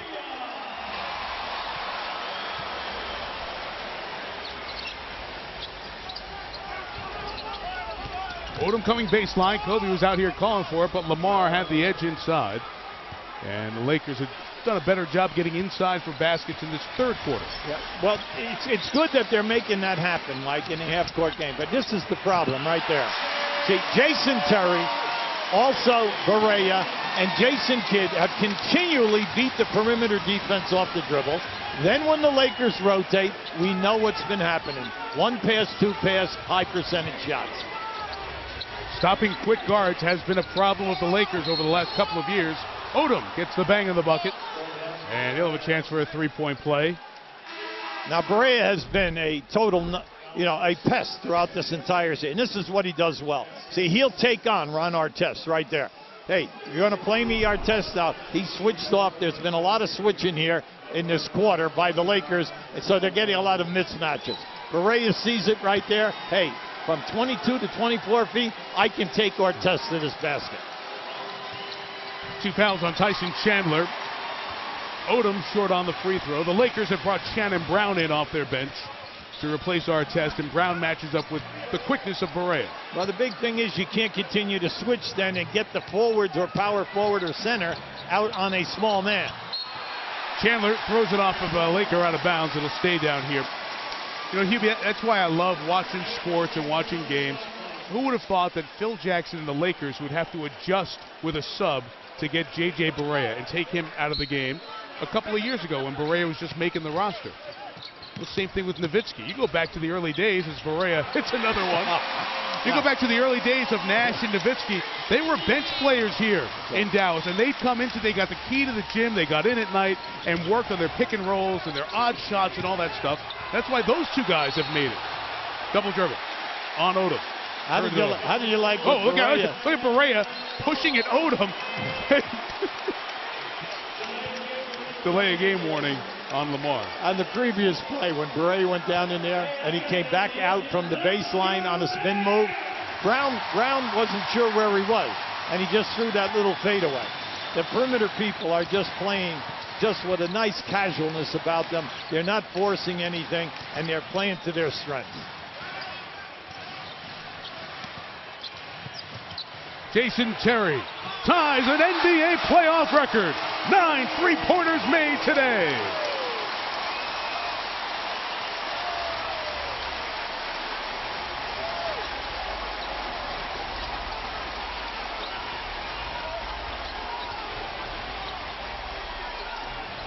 Shannon Brown knocks down his three-pointer. You said it before, Hubie. Just look at the score total for the Lakers. Here we are, late third. They're sitting on 57. They just cannot score.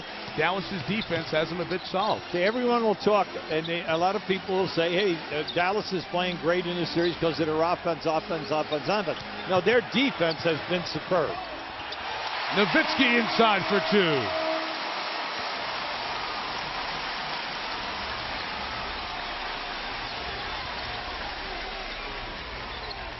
Brown tries to go back-to-back with the threes. Terry on the rebound. Stojakovic at the line. Come on. 15 threes in the game. How about the pass from the left sideline all the way to the right sideline? Odom forces his way inside and will come to the line on the other side of this timeout. The Dallas Mavericks on their way to a 4-game sweep of the 2-time defending champs, and it'll be a Jason Terry memorable game. He tied an NBA record, 9 threes made in a game. The team is 15 of 23 shooting threes, and they're blowing the Lakers out. Wow. ESPN's presentation of the NBA playoffs on ABC, brought to you by Ford, Drive One, and Warner Brothers Pictures' Green Lantern, in theaters June 17. Baseball, the Phillies tied with Cleveland atop the major leagues. That's 8 Eastern over on ESPN tonight. And then Monday night will be Josh Beckett on the hill for the Red Sox against the Minnesota Twins, who had a no-hitter last Monday night. Let's see what happens. Defending champions swept in a best-of-7. The 83 Lakers were swept by Philly in the NBA Finals. And then the Lakers in 89 were swept by the Detroit Pistons. And that Piston group was swept in 91 by the Bulls. Remember, that was the famous walk-off game with the Pistons, and they just kind of walked off without the handshake. 96, the Rockets swept by Seattle in the conference semifinals after their run of titles, and then Miami in 07 was knocked out in the first round by the Bulls. It was a little bit different constitution to that Miami team at that point. Hubie, some may have thought Dallas could win this series. I don't think anyone was thinking it would be a sweep. And Jason Terry has helped make that a big change of scenery in this series. Well, we said coming into this game, you had to appreciate their defense by holding the Lakers to 89 points. You had to appreciate their three-point shooting game, and they proved it here. In this game, they're 15 for 23. Then we also said their bench was so dominant, 37 to 17. That's a 20-plus in the first three games in each game. So they have stepped up and proved it to us in this encounter. And then when you just realize that the Lakers, now Kobe came out smoker's quarter, but since then 1 for 8, so there's no one to rally around. But I still maintain, if Artest makes that layup and it goes to 17, the momentum was moving. It's gone from 17 to 29, and it's almost like a heartbeat. They played him even up to that point in the third quarter. You're right, if not a little bit ahead. Jason Terry came back down. Yeah, to travel. He came back down on his spot. That's the first time we have seen a Laker close out a shooter that was in the air, okay? I mean, he got up in there and then he realized that Blake was right out on top of him. You know, it's interesting, Hubie, all these wide open threes that Dallas has shot and made for the most part here today. When you go back to that whole incident with Phil Jackson and the push punch on Pau Gasol as Barnes scores inside, the start of that time, he was chewing out Andrew Bynum in Game 3. Well, you go back and watch that portion of the game, there were 2 wide open threes on the 2 plays before that, mistakes on rotations, and Kobe even said, we were terrible with our defensive rotations in Game 3. That was the genesis of all that anger. Well, Mike, come on, that's basic basketball. If you continue to beat our defensive guards, we then must rotate behind to cut them off from getting into the paint or to the rim. Once that happens, if they kick the ball out to the corner or behind the three-point line, now you're asking guys to get from the paint to the behind the three-point line. And we've just shown it here tonight that the Dallas ball movement has been absolutely beautiful because they're the width of the court, 50 feet. And that's what we mean by perfect spacing. 4.9 the difference, game and shot clock. Deflected away, here's Barnes, a little push at the end of the quarter. No, Stojakovic takes it away. Barea, why not? Everything else has gone in. End of the third quarter. Record-tying performance by Jason Terry, and we could be leading to the final quarter of Phil Jackson's Hall of Fame head coaching career. After 3, the Mavs by 24, and the NBA playoffs on ABC will continue after this message and a word from your ABC station. Welcome back to Dallas, where the Mavs have a big lead. Rick, throughout this series, you've continued to preach respect for the Lakers, not take anything for granted, not relax. How have you been able to be so relentless? Well, we got to be a persistent team to have success. Doesn't matter who we're playing. And, you know, to this point, we've been doing it today, but it ain't over yet. Yeah, these next 12 minutes might be the longest in your coaching career. How do you keep them focused and in the moment? Well, we've been doing it all year and preaching it all year. You know, hey, it's 12 minutes is a long time, but I'm going to enjoy it. Thank you. Enjoy it. Heather, thank you. Dallas going for its second ever sweep of a best-of-7 series. Good defense by Jason Terry forces the air ball and Dallas ball. Well, right now, Phil Jackson is staying with the second unit perimeter guys, meaning Blake, Brown, and then Barnes. Hopefully that they can keep in front of the penetrating people and then also get the kick out, get some misses, and hopefully get out on the break. See what they can do. Just don't give up. Brendan Hayward has to shoot, and he got fouled by Barnes as he went up. You know, in that first half, Mike, we were talking so much about the bench, meaning, you know, Stojakovic, Terry, and Barea. Big job. He had 6 rebounds in that spell as they were accelerating out on the fast break. This has been tough to watch in the playoffs. Hayward's free throw shooting, and you know it's a Mavs day when he makes them. He's only 4 of 17 in the playoffs. Miami, Boston, Oklahoma City, Memphis tomorrow on TNT. Boston at home tries to even the series. Oklahoma City doing that on the road. And we note the 8:30 Central starting time for Zach Randolph, who was tardy showing up for the game, only an hour 25 beforehand, getting to the arena. Said some of the flooding issues in the Memphis area may have delayed him. He was there at the end, I know that. Well, Mike, come on. Anytime you get 21 points and 21 rebounds, I would think that the coaching staff was happy that he was there. I mean, send a car for him to make sure he's there. Zach was great. Come on, they were down 16 points. You know, you think about it near the end of the third quarter, and they came storming back. Give Memphis a ton of credit. It was a great team play. Lionel Hollins went to a small unit, and they responded, played excellently, and then definitely Zach was the key guy in the post area to give them credibility for double teaming. And if that series goes long and Dallas holds on to this lead, about a week of rest for the Mavericks, at least, before hosting game one of the Western Conference Finals. Barea is short.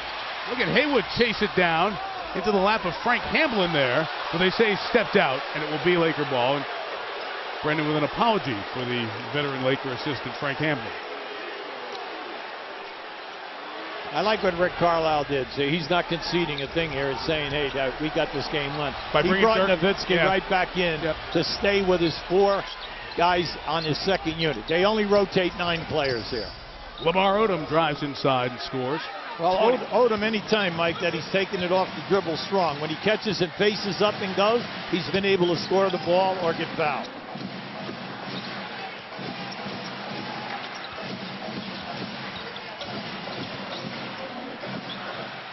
Dirk. Well, coming into this game, he was 7 for 10 in threes. So you like that part of it. He hasn't forced the thing all day. Plus, he's 93% on the foul line in this series. 56 from the floor. So he has done it at the offensive end all over, and then the 10 boards. Steve Blake on the miss. Matt Barnes inside the rebound and the basket. And a foul. You saw Dirk, he's had a quiet offensive game, Hubie, with 15 today. They haven't needed him, but look at this. The history of the playoffs. 25 points and 10 rebounds per game average. Bob Pettit, Elgin Baylor, Hakeem Olajuwon, and Dirk Nowitzki. Well, come on, we're talking about, 3 Hall of Fame guys there. And Dirk Nowitzki, we know, will get in there whenever he hangs it up. The greatest Dallas Maverick ever. Stojakovic. 17 threes. The record by a team in a playoff game is 20 three-pointers. I've never seen 2 players do it the way that we're seeing it today. Stojakovic is 5 for 5, and Jason Terry is 9 for 10. Yeah, 14 to 15 for that duo. On the drive, Odom's bumped, and the foul is called on the Mavs. Hubie, I'm thinking here at 9:13, it's 27. The Lakers aren't coming back to win this game. And you start to wonder what's going through Phil Jackson's mind and all the Laker fans. You heard what Magic said at halftime, and John Barry. JB said you got to wonder if there's something going on in that locker room. And those guys are locker room guys. They've lived in those locker rooms. And you never know. But Laker fans are asking that question as well. And it will be a lot of conversation and stories written. ESPNLosAngeles.com will certainly have that. ESPNDallas.com as well. We're going to have a technical foul here, I believe. No, we just have Jason Terry checking out. Beg your pardon. That was the ovation. Officials got together for a second. Jason Terry coming over to the bench with his 32 points, getting a standing ovation.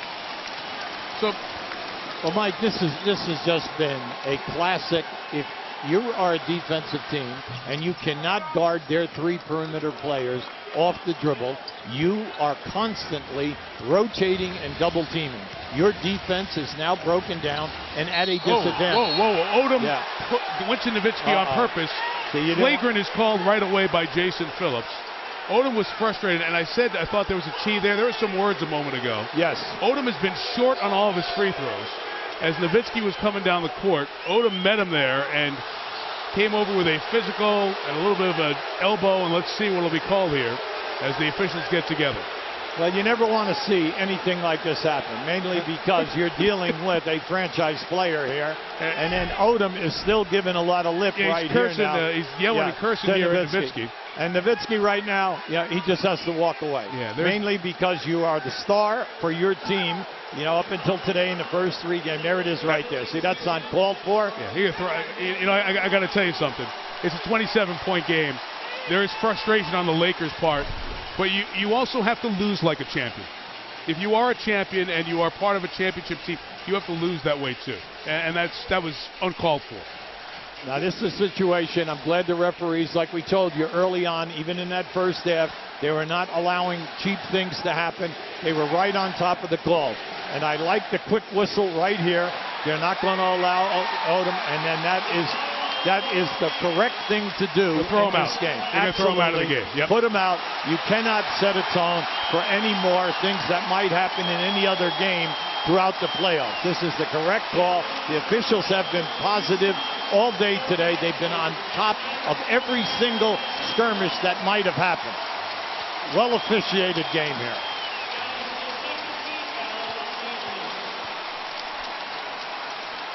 So a flagrant 2 is called on Lamar Odom, who is ejected. Nowitzki comes to the line, and to restore order and peace, Ron Artest replaced Odom in the Laker lineup.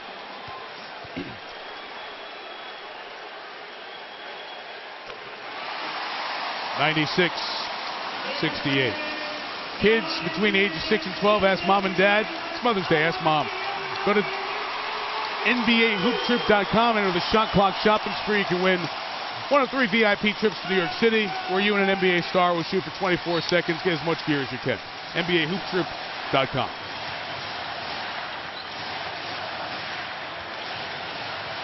Artest now being physical with Nowitzki, and a foul is called by Scott Foster. Just going to shut this down. And that's, you said it, a great job by these officials here, and just trying their best to keep things calm.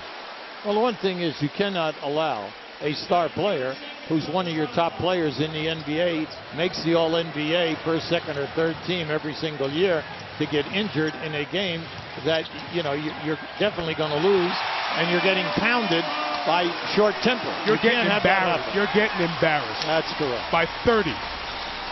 2-time champions. Very sad way for the Phil Jackson coaching resume to end the last line of it. But credit, full credit to Dallas. As you said, the perimeter for Dallas, the shooting, not backing down. Barea, oh, look at that. Oh, God. That is Bynum. He will be ejected, and that's one of the biggest Bush League things I've ever seen. That is terrible. And Barea is injured. And the Mavericks bench is being very cautious as the medical staff looks. The medical staff's out looking at him. They're keeping everybody on the Mavs bench away from Bynum so they don't get anybody coming off the bench in an incident for the next series. Artest walked Bynum to the exit, and he's been thrown out of the game. Fortunately, Barea is getting up. Let's hope he's okay. That's one of the most Bush League things I've ever seen in a game. That's disgusting. Amen to that. Amen to that. And I just don't understand why this is happening. We're talking about, when you say Los Angeles Lakers, absolutely, you're talking about excellence. You're talking about titles. You're talking about some of the greatest players ever to play. And for this game to end in this manner is a disgrace. It's an embarrassment to the Buss family, Class family. It's an embarrassment to Phil Jackson and Mitch Kupchak, too, who have had a great career as a head coach, and Mitch putting this team together as a GM. So they're checking the video to make sure, and they made the right call right away. It's a flagrant 2. So he's tossed, and we'll have a timeout here. 8:21. Dallas up 32. They'll look at Barea medically as well. And we'll be back in Dallas after this. 9 Central on Tuesdays. J.J. Barea is going to come back into the game to shoot the free throws. Fortunately, he looks okay. Here are the 2 plays again, Hubie. First, Odom. Yeah, they're right there. Now you can see that is totally uncalled for, and it was an extension of what happened at the other end. And right here, this is just Bush League. And it's going to be interesting of the referees' reports that go back into the NBA office and how they judge this, especially because when you think of Phil Jackson and his career, you cannot think of any teams of his that played in 13 finals that ever acted like this. Okay, now think about that. You know, you can say, hey, you might not have liked Chicago, you might not have liked the Lakers, except for one thing. Totally professional teams, played the game the right way, tough defensively, played great under pressure. And there was nasty moments, no doubt, in those 90s series early on, the early 90s with the Bulls, but the Pistons, Bad Boys, the Celtics, the Knicks teams that you coached, you were involved in many of those games as kid is short. Very different era and time of basketball. And as you said, rough physical basketball was defined differently then. Yes. Not cheap shot stuff like we just saw as Kobe misses the three. Very out of character for Lamar Odom, who's usually one of the easier going, nicest guys. Foul on Shawn Marion inside. And you don't know if it's the frustration of the series, the frustration of, as the guy said, something might be going on with this Laker team, and who knows what we'll hear as we go forward. Well, Mike, or the frustration of being embarrassed. Oh, absolutely. And that is what has happened in the series and at an all-time high level here this afternoon. Well, especially, Mike, when they made their run and when they missed the layup, all right, they were totally in the game. And since that time, when that happened on the missed layup by Artest, the game has gone totally out of hand. It's become embarrassment. And then all of a sudden, in the right-hand corner, away from us, we see that Odom and Dirk Nowitzki and all this chippy talk. So that's why I'm saying the referee's report to the main office is going to be very big here in the fines that are going to be distributed to these two players. And not just the fines, there very well will be suspensions next year at the start of the season for these players. Obviously, the Lakers will be done here in about a half hour. Kobe at 13 in the first quarter, has 17 now. Shawn Marion extends the lead to 33. Largest lead of the day here for Dallas again.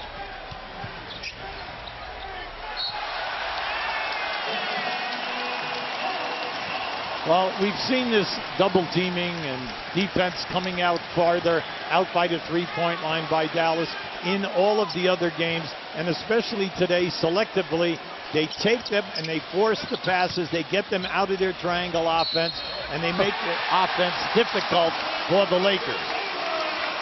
Great defensive plan by the coaching staff of the Dallas Mavericks, and it's held up because, I mean, I know that they're going to get more than 89. They got a shot at getting more than 89 because there's 7 minutes left. Right. But now we can understand and give Dallas a ton of credit for their plan over the 3 previous games. No doubt. Lakers over the limit now with 7 minutes left here in the fourth, down 35. Next question that we'll ask with LA will be, 1, who's going to be the coach? Shannon Brown hits a 3. 2, what do you do to the roster? And Magic Johnson mentioned yesterday, as we've discussed already here today, about looking at this roster and can you make a trade? Dwight Howard's name has come up, and I'm sure will continue to come up by those who are speculating about what's out there. But you think about the Lakers under contract, they have a lot of players under contract for next year. Mitch Kupchak will have to deal with all of that. Here's the core of the Lakers with Bynum, Fisher, and Odom, 2 more years. The top, Brian Gasol and Artest, 3. Player options for Shannon Brown and Matt Barnes to remain Lakers. Well, you can look at it. Their primary 3 big guys, meaning Odom, Bynum, and Gasol, are all under contract. And then it comes down to, you have to evaluate this team. Come on, after the All-Star game, they went out 17-1, and then they fell apart.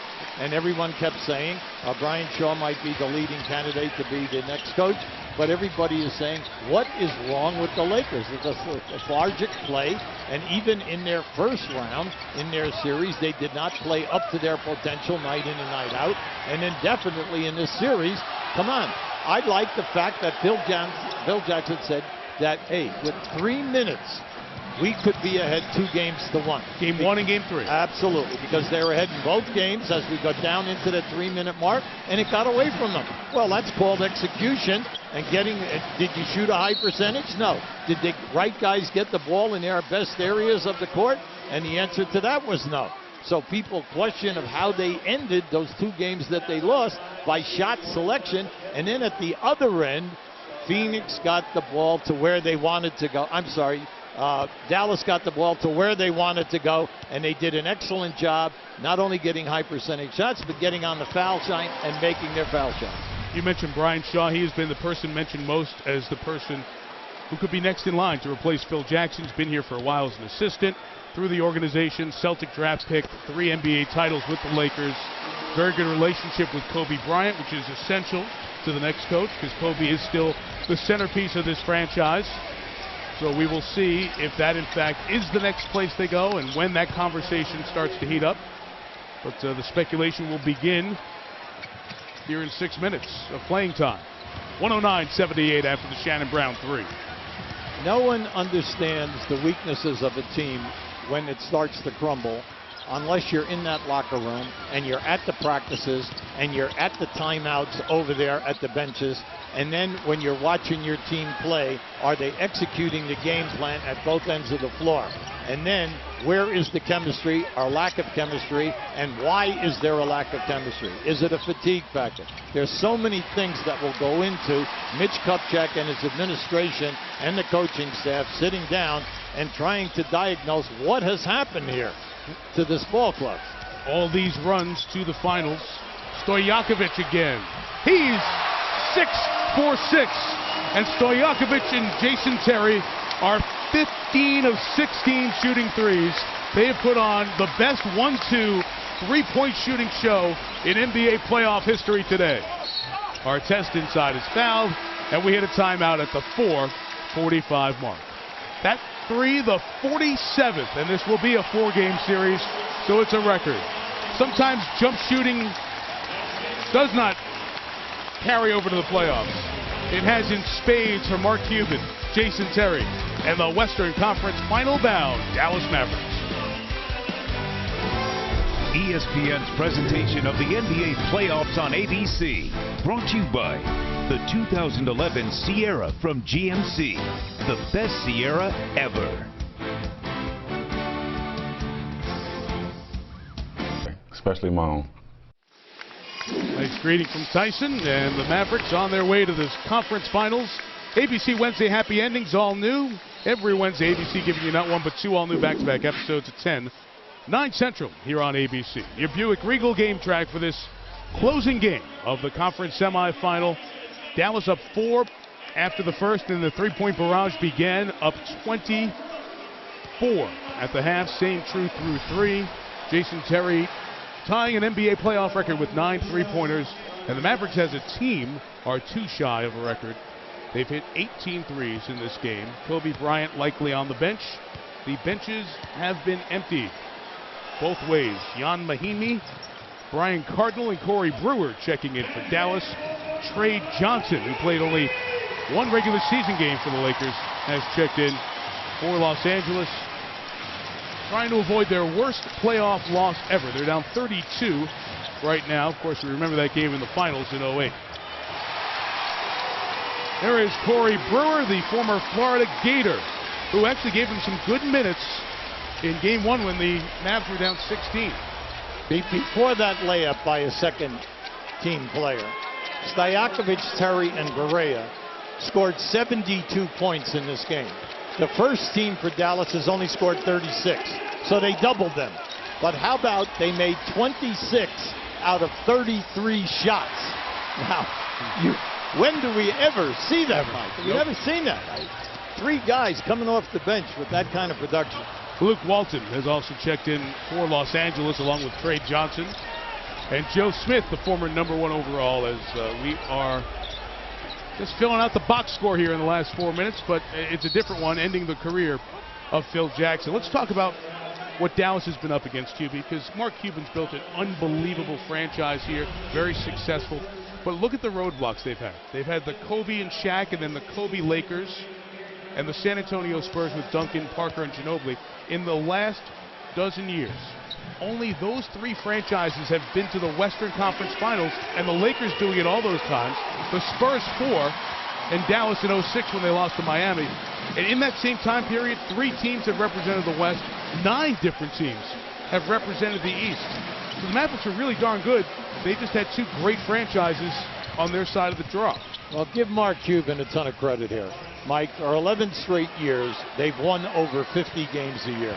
Now, where's the frustration? Why are these people so jacked up? Sure, they're beating the Lakers, but they also went out 3 times in the last 4 years in the first round even though they've won over 50 games. Right. So that's where the frustration is in this franchise. So everyone is so elated because the defense has been terrific, and they're seeing it. And then also, we all know that they've always been able to score. J.J. Barea has 22. His playoff career high. The Mavericks one shy of an NBA single-game playoff record for threes made. Trey Johnson on the miss. And Hubie, it is, you know, the Atlanta Braves were so great for so long and have that one championship to show for it. And they were better than that, you know, over their time. Trey Johnson fouls Mahimi inside. But the Mavericks are a similar type franchise. All the success, but not the ring at the end. This guy had most of the rings. We'll talk about the final moments of Phil Jackson's head coaching career in all likelihood when we come back.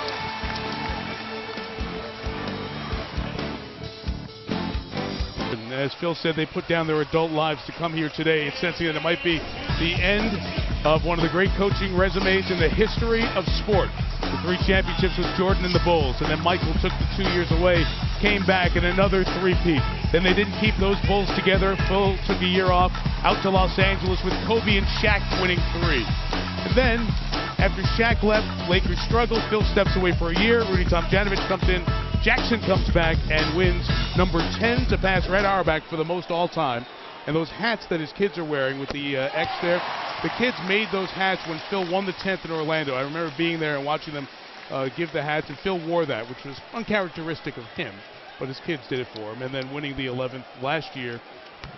And now the end, and there is no way you would have thought that the end of Phil Jackson's head coaching career with Jordan and Pippen and O'Neal and Bryant and Robert Horry and all those great players would end with Trey Johnson on the floor for the Lakers, but that is the way this sudden, shocking finish has played out.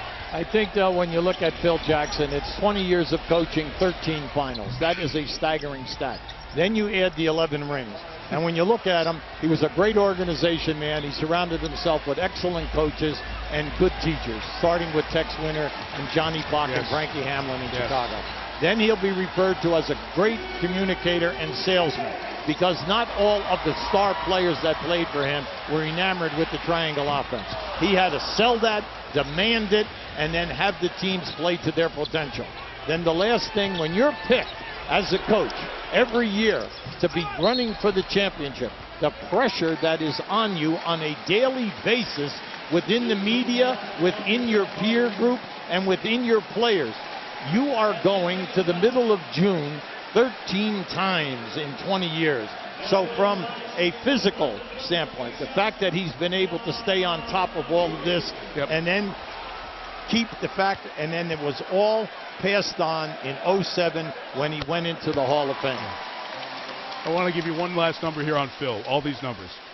Tonight, if you include the playoff games and the regular season games in the NBA, is his 1,973rd game as a head coach. And 1973 was the year that Phil played with the Knicks and won that NBA title. And it will end here in Dallas this afternoon. You're not bringing up the Albany Patroons, are you? No, not the CBA. No, not the CBA. When they won the championship in the CBA. He was a second-round draft pick, played for the Knicks, played over 800 games, worked his way through coaching. And it has been, as I said before, the best professional resume in coaching in American sports with the 11 championships. But this moment does belong side by side in a parallel universe to the Mavericks and their accomplishment of sweeping the Lakers and winning this second-round series. Well, Final minute. Myself, I'm happy for Rick Carlisle and his staff. Absolutely. They have done a wonderful job with this team. They've changed its personality. We also know that bringing in Tyson Chandler and Stojakovic and then adding it to what you already have, things have picked up for you, but now you have a new identity. Not only the three-point shooting. And that's the record. 20 ties the record. 20 three-pointers made in a playoff game. But now the respect factor at the defensive end of the floor. And that has been their #1 goal since the first day of training camp. Luke Walton off on his shot. Final half minute.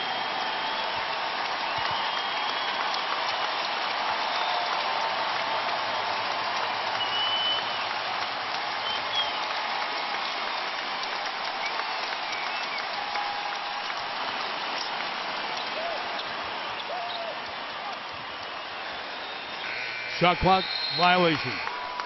The Dallas Mavericks lost 3 of 4 to Memphis, beat Oklahoma City 2 of 3. That will be the Western Conference Finals. For the 4th time in franchise history, the Dallas Mavericks are going to the Western Conference Finals. There will be a new champion in the NBA, and one of the great coaching careers of all time has come to an end, in all likelihood.